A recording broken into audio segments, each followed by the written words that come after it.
ഉത്തരേന്ത്യയിൽ തട്ടിപ്പുകാരെ വിളിക്കുന്ന ഒരു പേരുണ്ട്, നട്വർലാൽ. താജ്മഹലും പാർലമെൻറ്റുമൊക്കെ വിൽക്കാനുള്ളതാണെന്ന് കാണിച്ച് നട്വർലാൽ വിദേശികളിൽ നിന്നും പണം തട്ടിയിരുന്നു.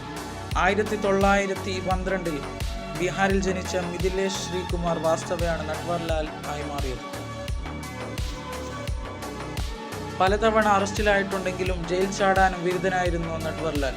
ഒരിക്കൽ പോലീസ് വേഷം ധരിച്ചാണ് അദ്ദേഹം കാൺപൂർ ജയിലിൽ നിന്ന് ചാടിയത്. പോകുന്ന വഴിക്ക് ഗാർഡുമാർക്ക് നോട്ടുകളാണെന്ന് പറഞ്ഞൊരു സൂട്ട് കേസ് നൽകി. തുറന്നപ്പോഴാണ് അവർക്ക് അബദ്ധം മനസ്സിലായത്. അവ വെറും കടലാസ് കഷ്ണങ്ങളായിരുന്നു.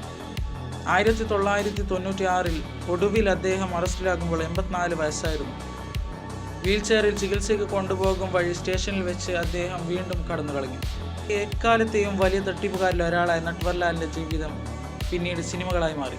മിസ്റ്റർ നട്വർലാൽ, രാജ നട്വർലാൽ എന്നിങ്ങനെയായിരുന്നു അവയ്ക്ക് നൽകിയ പേരുകൾ.